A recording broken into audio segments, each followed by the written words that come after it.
3:4. The Lord came to Jeremiah from the Lord.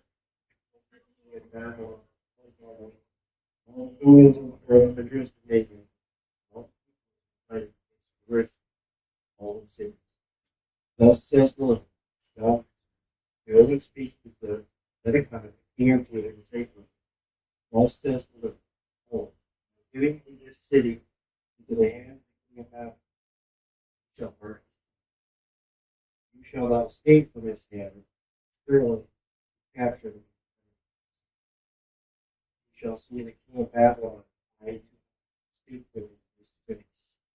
And you shall go to yet hear the word of Zedekiah, king of Judah. Thus says the Lord, servant. You shall not die by the sword. You shall die. And as spices were burned for your fathers, former kings come before you. Some people will burn spices for you. And said, alas, I have spoken. Then Jeremiah the prophet spoke all these words to Zedekiah. And the army of the king of Babylon was fighting against Jerusalem, against all the cities of Judah. These women were all the important cities of Judah. The Lord came to Jeremiah from the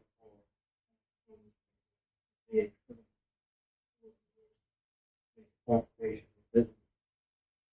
Everyone should be set free as he was man and woman, so that no one can all the people that everyone will be set free. Yes, they are people, so they will. They obeyed and said, afterwards, the Israelites set free, brought them into subjection. Word came to them. Thus says the Lord, do this for myself, federal problem. They would say, for 7 years, to be set free. All Hebrew was served. Your father did not listen. He said, for his neighbor. He did come. You turn around, meaning, we set free of what would you. Therefore, the mind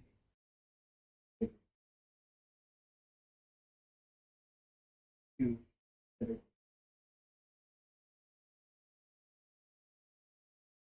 will make all the best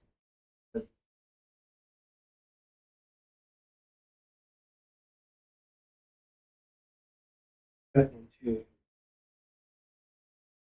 visuals of Judah. Makes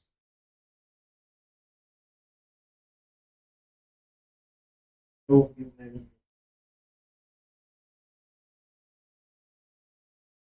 their dead body should the guy king of Judah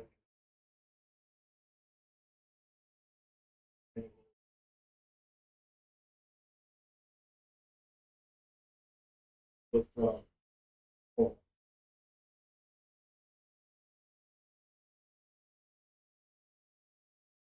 instead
This afternoon,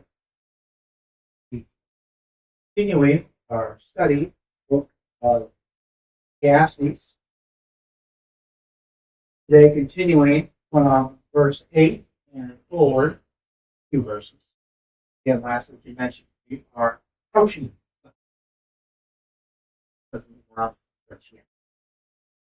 So let's go ahead and read chapter 10 once again.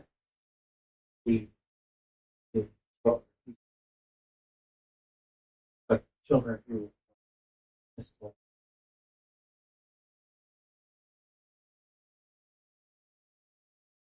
dead flies make the perfumer's ointment give off stench, so a little folly outweighs wisdom and honor. Wise man's heart inclines to the right, but a fool's heart to the left. Even when the fool walks on the road, he lacks, says to everyone that he is a fool. The anger of the ruler rises against you. Do not leave your place, for calmness will lay great offenses to rest. There is an evil that I have seen under the sun, as it were, an error proceeding. Folly is set in many high places, and the rich sit in a low place. I have seen slaves on horses, and princes walking on the ground like slaves. He who digs a pit will fall into it, and the serpent will bite him who breaks through a wall. He who quarries stones is hurt by them, and he who splits logs is endangered by them. If the iron is blunt, one does not sharpen the edge. We must use more strength. Wisdom helps one to. Serpent bites before it is charmed. There is no advantage. Words of a wise man's mouth make him favor. Lips of a fool consume him. The beginning of the words of his mouth is foolishness. And of the stalk is fool multiplies words. No man knows what he speaks. And who could tell him what will be after him? Oil of the fool, here he's not know the way. Woe to you, O land. I hope the prince speaks in the happy are you, O land, when your king is the son of the nobility, peace at the proper time, for strength and pride. Through sloth, the roof sinks in. Through indolence, the house leaks. Bread is made for laughter, and wine gladens life, and money answers everything. Even in your thoughts, do not curse the king, nor in your bedroom curse. The bird of the air, carry your voice, some amazing creature.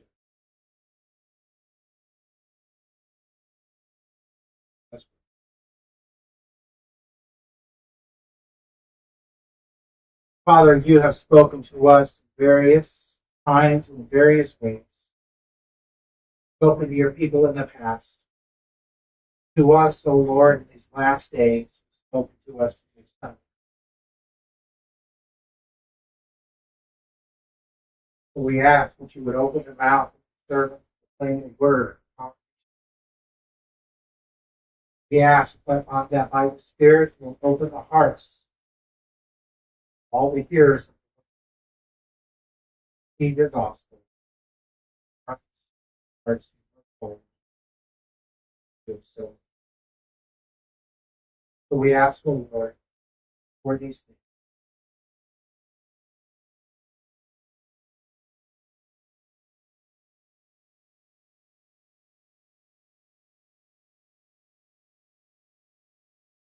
Here in this section, the book of Ecclesiastes, we're beginning to enter into the section of the book where he starts wrapping things up and giving us ways of living, ways of thinking, ways of practicing life under the sun in the midst of the frailty and the vanity of life. Remembering the overarching theme of Ecclesiastes, that life under the sun, which is life in this age, in this fallen, crooked world, is one in which there is no lasting king. It is a world which we saw earlier has been made crooked And God has made it crooked because we fell. And so God, through his curse, brought about fell, and curse has come to mankind, and curse has come to the whole creation. Nothing works as it should. Sometimes it works in a way that it should, but ultimately nothing works in the way pockets of such we've seen in the previous section that the grace is not always swift, nor bread to provide, battles of the strong, or riches to the intelligent, nor favor to those with knowledge, time and the happenings. That's life, done. But so often we try to make our entire existence about life, because that's really what we can see and hear and what we can touch. We try to find our hope, try to find our certainty in it. But the reality, one of the points of Ecclesiastes, is there really is no certainty other than what we have in Jesus. Tomorrow's not promised. The very next minute is not.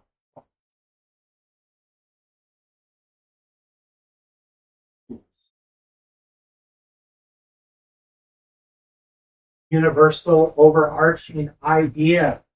Another overarching idea under the sun, and one of the reasons for the vanity of life under the sun, is the fact that none of us escape death. Death is the reality of life. From the moment we are born, we begin dying. At a certain age, that process speeds up. By a certain age, I don't mean like over 60. I mean usually starting at about 20, 21, when we stop growing. Death begins speeding up.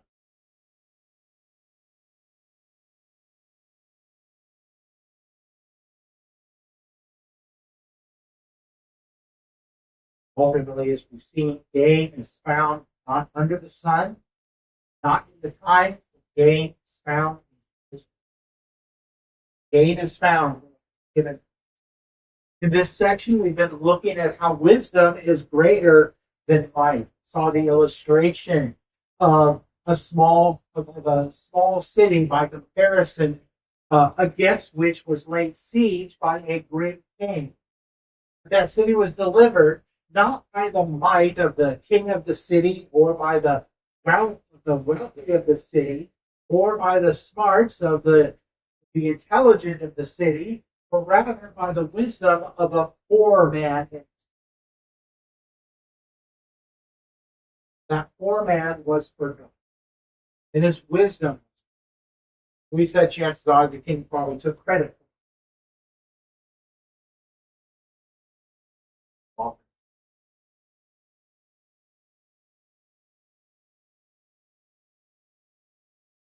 The wisdom that is heard in quiet is better than ramblings,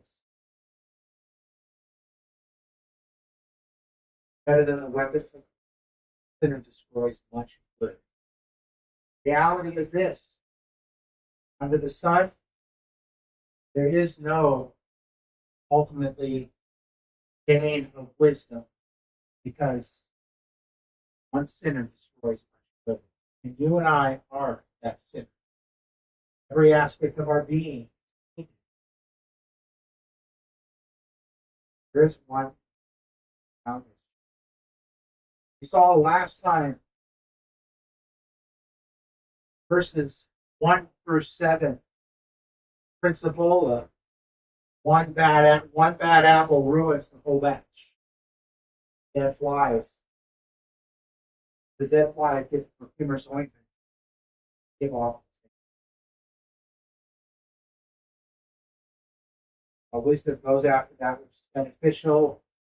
Fool overlooks the small things. So often,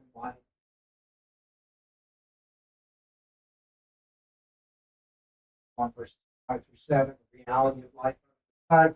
Evil that exists, seeds, folly set in high places, the rich sitting in low places, slaves on horses, princes walking on the ground like slaves. And when we see that language, and we read it in light of the proverbial language, it's not really speaking of station in life as much as it is speaking about the fact that slave is one who's enslaved. That is, slaves and horses and princes. Those who have princely character. Or as Charles Spurgeon said, devotional sent to me the next day, that we, like the princes, the people of God, the princes of Christ, Christ himself was the prince who was laid in the dirt. Here we continue with the idea, verses 8 through 11, and we see continue with the characteristics of the foolishness of life for the Son and the ways we fall into it. Here, language would be in assuming that we are the exception and that the foolishness that causes problems, we're exempt from.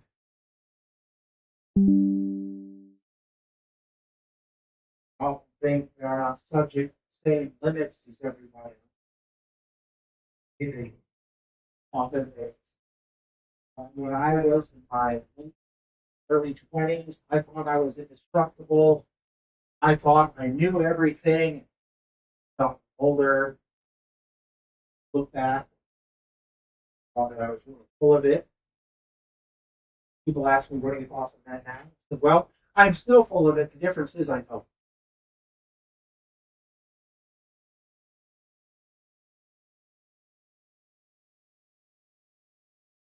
Or that the more that we gain for ourselves under the sun, the limitless. There's a movie, I can't remember when it was made, late 90s, early 2000s. I guess a TV show that followed it called Limitless. Also, this miracle drug that enables a person's brain capacity, able in a 24-hour period to accomplish all sorts of things.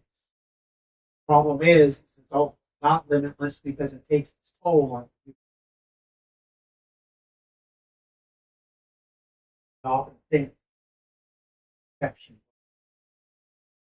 We think we can use tools and use people in whatever capacity, but not think we can chase after glory and gold and not harm us. No. Seek Christ to afford all of that for us. You might think, well, yes, I know this has been tried before. It was disastrous, but it'll be different this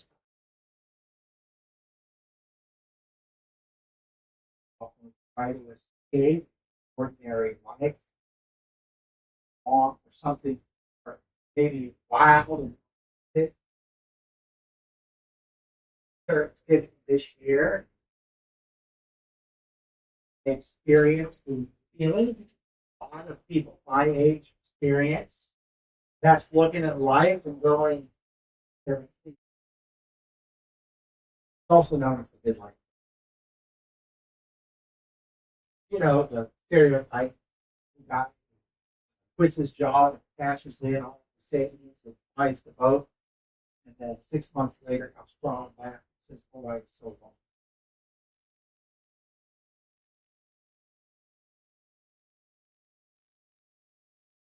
You often even view in service to God, humdrum ordinary as somehow less than some sort of extraordinary. You might get something and think, I must be special because could I have this if I weren't special?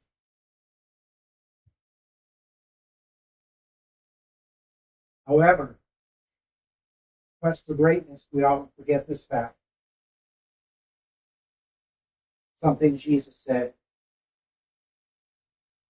Gospel of Mark, chapter 10. But so shall it not be among you. Whosoever will be great among you, and servant. Whosoever will be the chief shall be the first.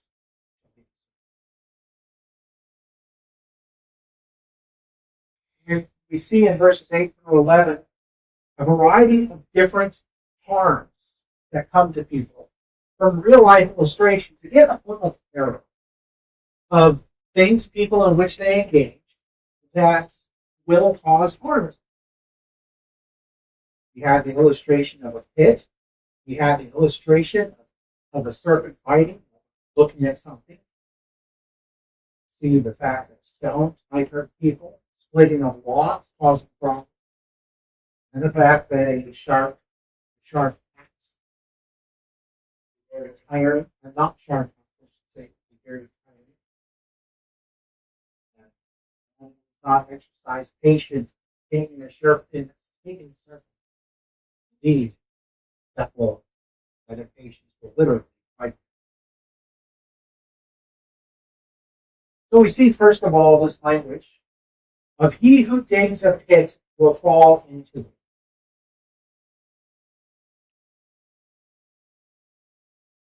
That is this picture of digging a hole. You know the story of a person who digs a trap for somebody to fall into or animal to catch, and they cover it up, and then they forget what the trap is, and they walk over it and fall into the trap themselves. Kind of one of the pictures that's going on. One who digs a pit will fall into it. We often think that we can do as we please and have absolutely no need of caution. But we should just throw caution to the wind, do what feels right. Dig all sorts of pits, moral pits, pursuing risk unchecked. One of the things that life we love to follow something. Love the excitement, risk, and of the danger.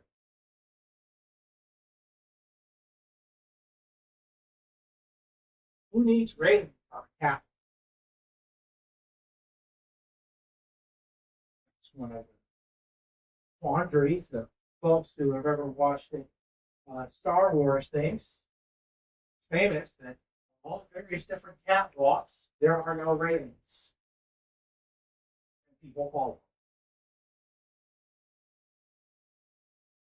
That we are not exempt from falling into the pits that we might dig. Literally speaking, the illustration of the digging a trap that we fall into, but all various different pits that we dig. Maybe the pit of chaos. We need to shake up our lives a little bit so we become our own little chaos agents. Or we love a chaos agent, such as a pit.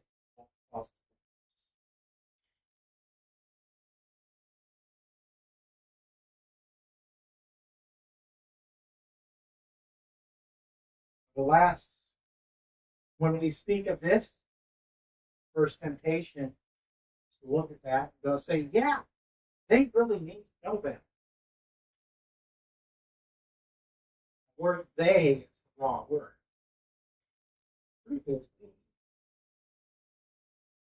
But going back further into this book, that is a form of foolishness, and it is foolishness that infects mankind. It infects us all, captivates us. And we have this illustration of a serpent will bite him who breaks through the wall.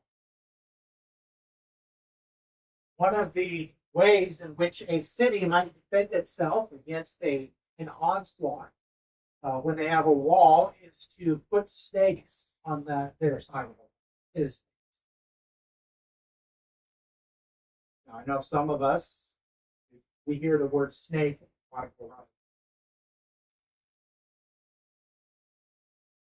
And indeed, it can be very scary.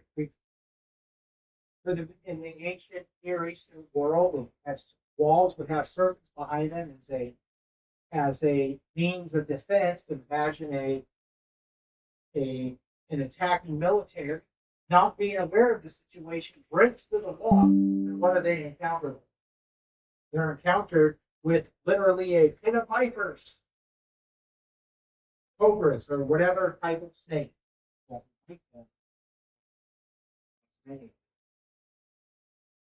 Again, this was thrown as an illustration of how we so often throw caution to the wind.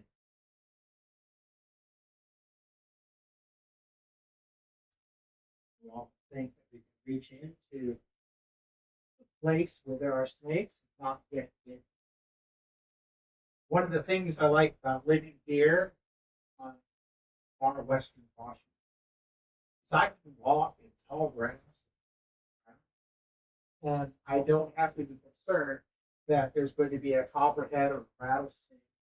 I can walk in a freshwater stream, not be concerned about a water moccasin getting scared, fighting me.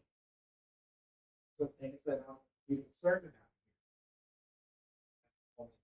Texas, back in Texas, when we went hiking, knew there was going to be tall grass. We were walking in the fall, leaves on the ground. We would make sure to wear jeans, and we would make sure to wear really thick boots. You never know.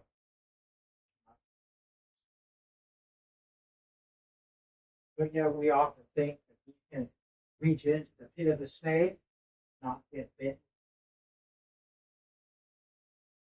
You can find both God and have it. It's the King James word. I can both follow God and that come out unscathed. Or one commentator said, a man who has committed adultery acts surprised and shocked, and all of a sudden he is left alone.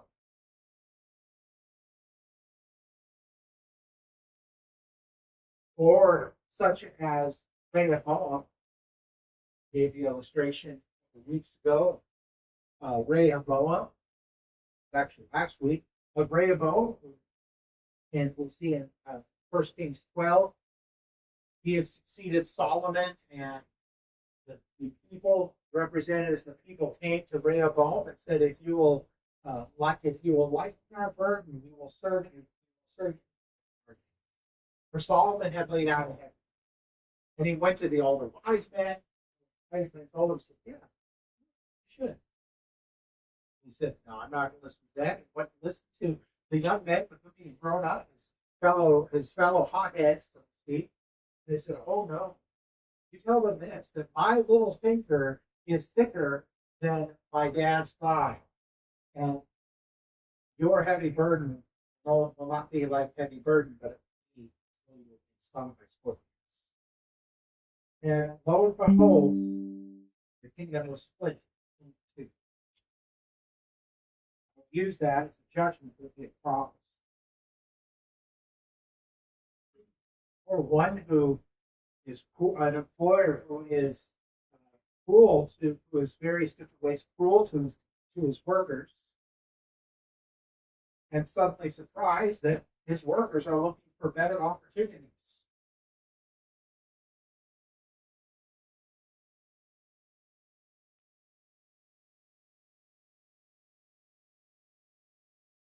See, that's my son. We often think that we can flirt with things with which we ought not flirt. Not get bitten by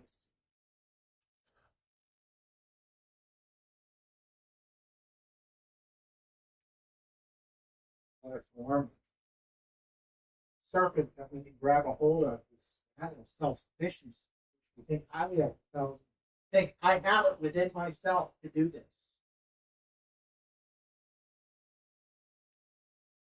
That I don't need. That's for the weak people.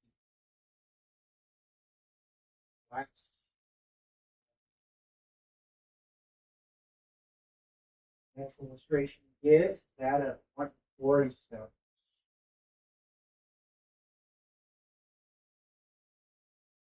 I have never engaged in this kind of activity that breaking up rocks for yourself. Some of you, your life.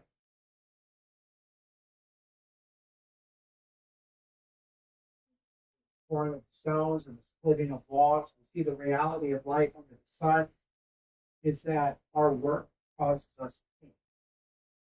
Part of the curse against us, Genesis chapter 3, was that the earth would no longer serve Adam. Adam simply had all the food he would ever need. So now by the sweat of your brow, you will labor under the sun. By such foolishness. Modern day illustration of this, consider the man who uses a chainsaw without safety. Besides, I don't need to take the time and put the goggles on. Then a surprise from the yard because his eye is plucked out by a wood chip finding. Or many of you know I like to engage in woodworking. Pull out a table saw. Interesting interacting with woodworkers who will see someone using a push block or push stick or the safety equipment and say, but you're a wimp for using it. As they hold up their hand that has stuff for a finger.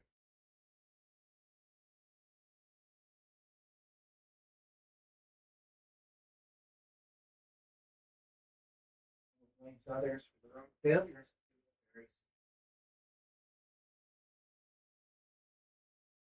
But so often we think that we can have a pain-free existence, but that's not life, son. And people will harness our desire for a pain-free existence and use that to manipulate us.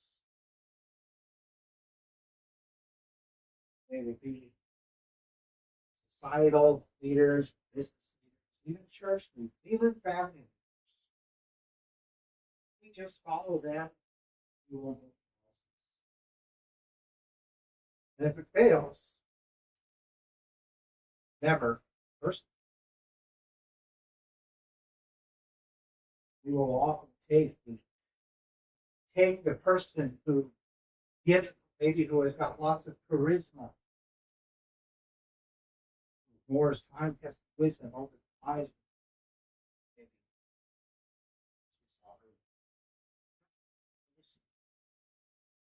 It's us, Jews, it's me.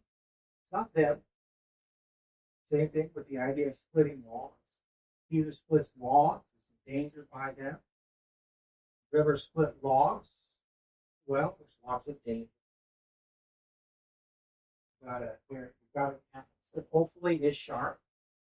Splitter. You swing it wrong. And it end up in your foot.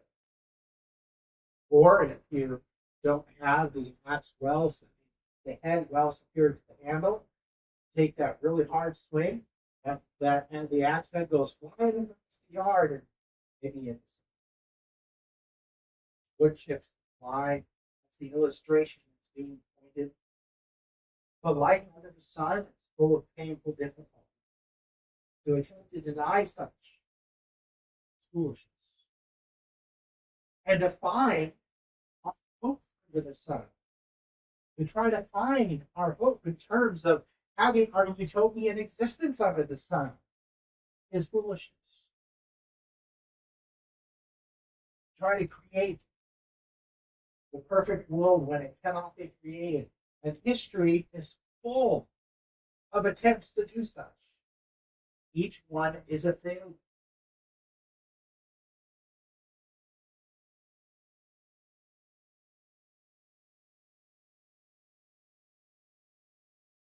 I even look back and think, oh, those were the days. In reality, they weren't days. It's often forgotten.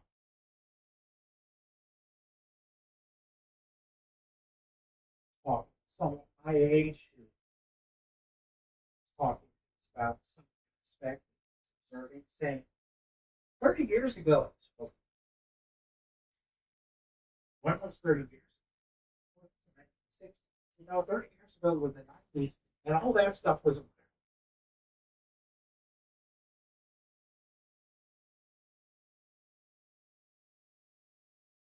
See, it's in our foolishness. Think perfect.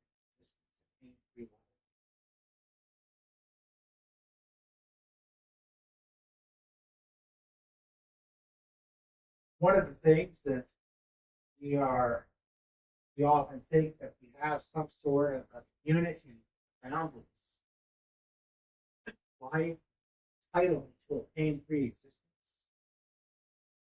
And we see that crescendo into the impatience that we see in these next two verses. See, the fool believes that there's no time or sense to do things that they should.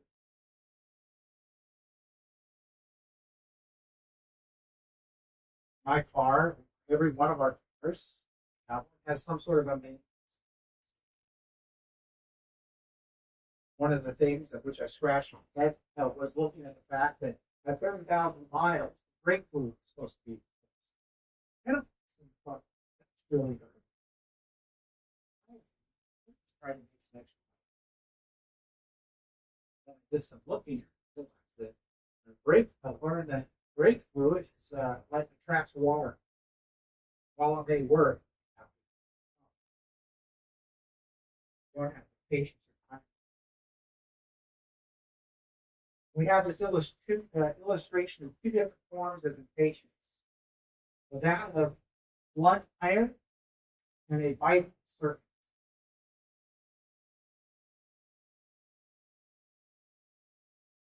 Dull axe, just like a dull knife, wears one down. She can be like sometimes it doesn't make sense. We think of the knife that is able to cut through paper really easily. It's too dangerous of a knife. Because it cuts it. And when we use the dull knife, we cut something and push it really hard, and we suddenly slip. Next thing you know, we have cut on our fingers.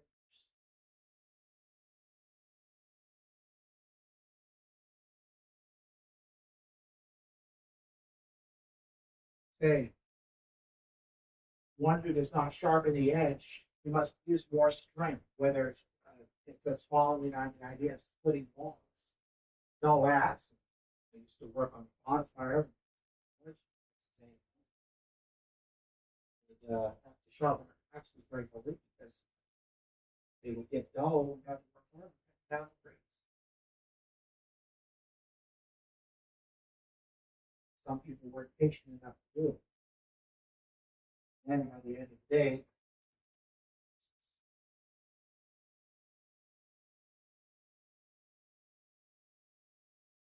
thinking that we are exempt, leave that kind of patience simply in our days of life or beyond that.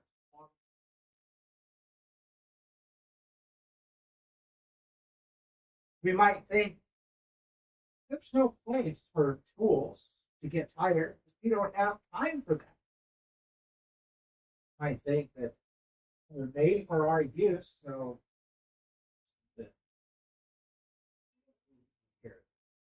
but we might even look at this. We might think that people in our for our use, patient with them, and where we go.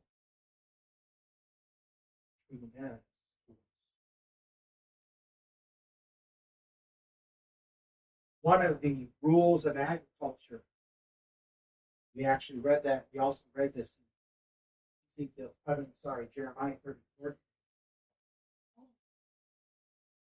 But one of the rules of farming is that the farmland needs to get a rest.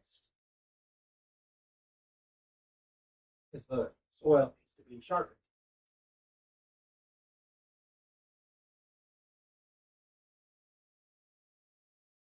Or the person who never takes a rest, driven to an early grave. We might consider something like sleep to be an inconvenience. Now we look at sleep as an evil. If we can find a way to not sleep, like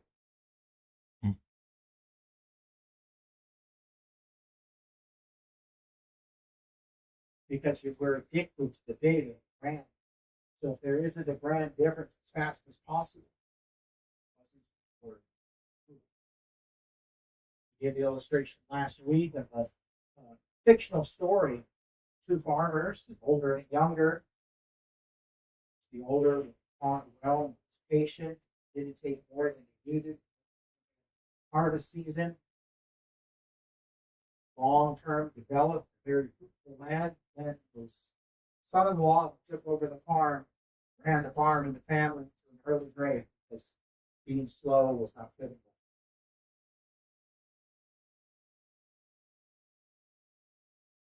Consider this. One of the commandments that we as Christians often have great debate about, and some people wish to say it's no longer valid, is the fourth commandment, which is taking the Sabbath. But I will posit this to you. If we're considering a command to rest too much of a burden, Houston, we may have it. Is a command to rest, right? Because that's the idea to the night.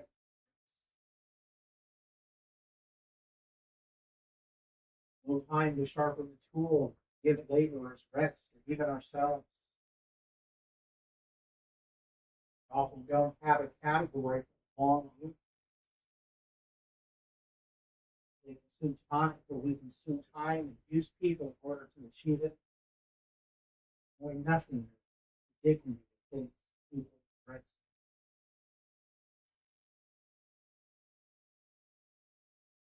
Charles Spurgeon gave an illustration from his own community, which was in the middle of the beginning of the Industrial Revolution.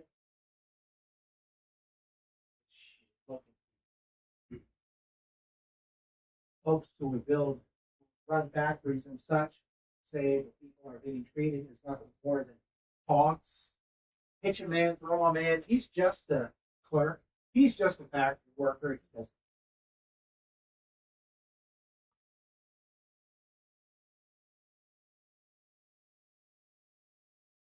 Echo the language of Sir Thomas Orphan. That's back in the 1500s. Also known as Thomas Howard, who said those who were not of noble blood like himself, he said, they're but dogs to be used for the hunt, so for what good is the dog?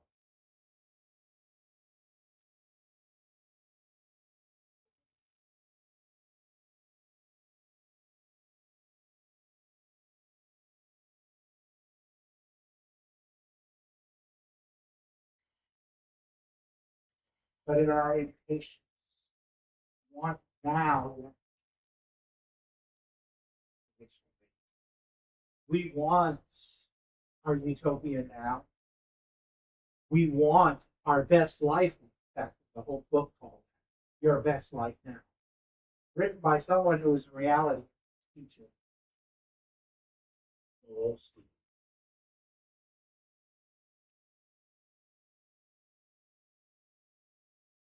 But with impatience, we end up being bit by a snake, just as the serpent. The serpent bites before it is charmed, will manage the charm.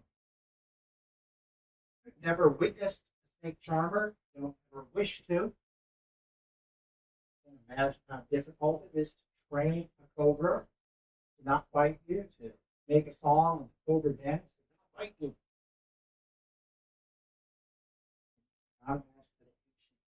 And yet we are waiting for something greater.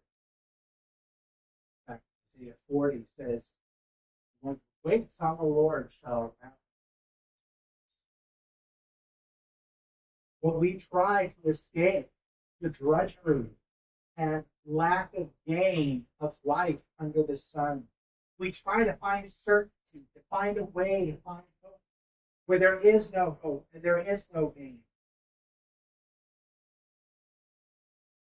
It is hard for us to find certainty in one whom we've never looked at.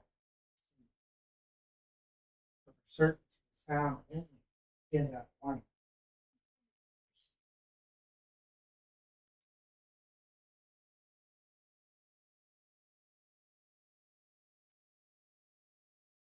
Isaiah speaks of that, says the whole creation is waiting for the revealing of the sons of God, which all things will be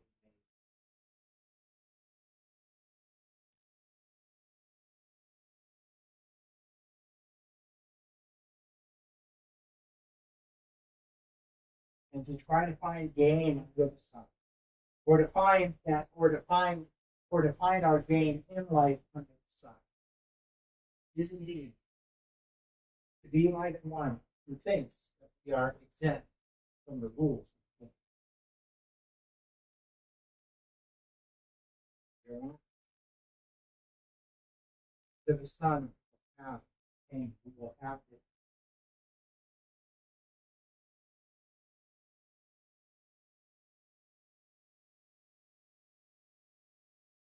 But there is, my brothers and sisters, reality is our game. We may play with our sin lights, play with our self-sufficiencies and big lights. I tell you, we have dug a pit for ourselves in which we have. But we did so in the garden. And we cannot pull ourselves out of that. We have been bitten by a serpent.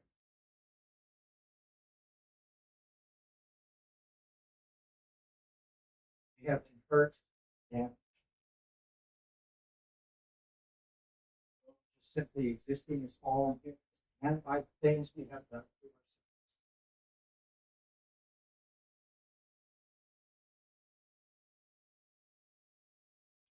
But I tell you this, my brothers and sisters. There is one who fell into the pit.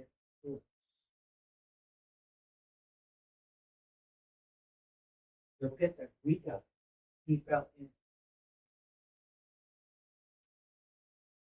One who was bitten by the serpent.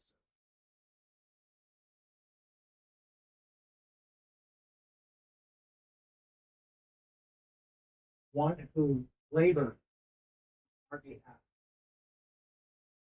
And in his labor on our behalf, to him was brought pain.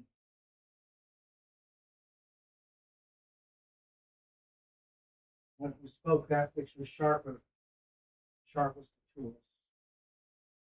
He was worn out.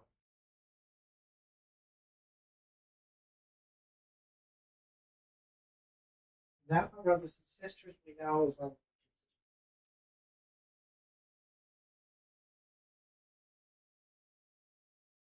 For when we look at this world under the sun, the times over which we have no control, for which we long,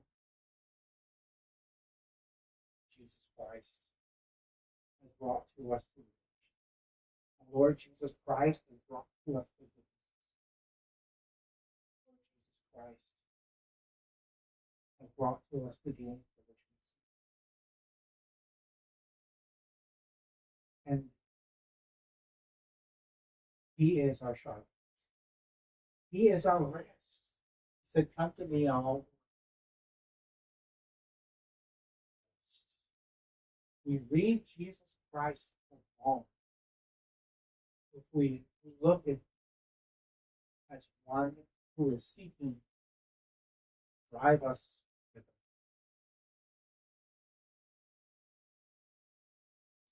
rather he wants us with his kindness and God that is found in Jesus. He draws us, works within us, and gives us rest because he himself endured.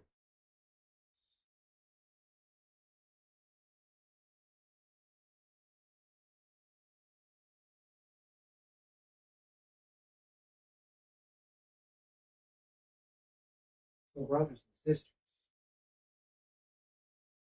we are fools who think we are more than we think we are more than we, who think we are exempt.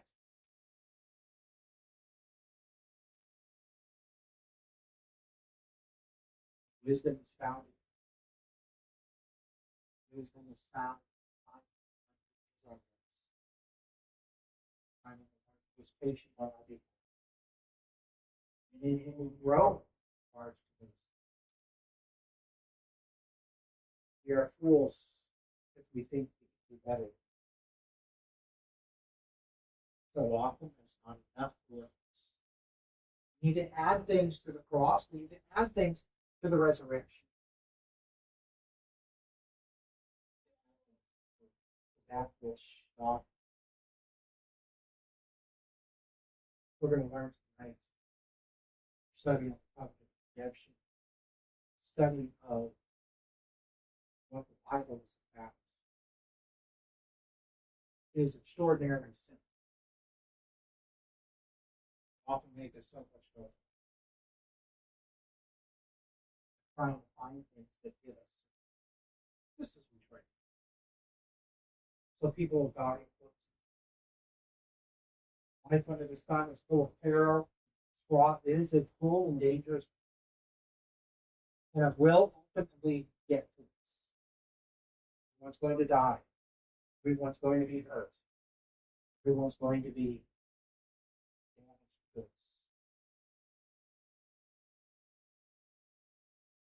Well, men who are looking for,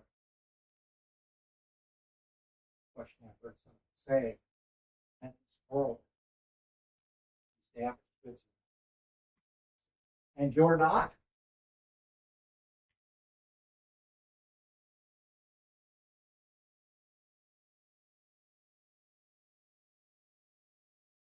But the reality is Christ took upon himself our damage, he took upon himself our sin, he took upon himself our foolishness and our impatience and endured for us. We might find our hope, joy. He is our parent. He is our parent. So let us pray. Father, blessed be your name. Thank you that Jesus Christ is for us. He took upon himself.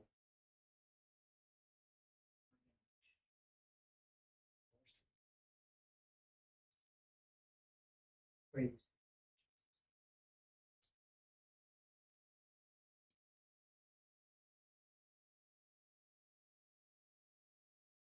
Thank you.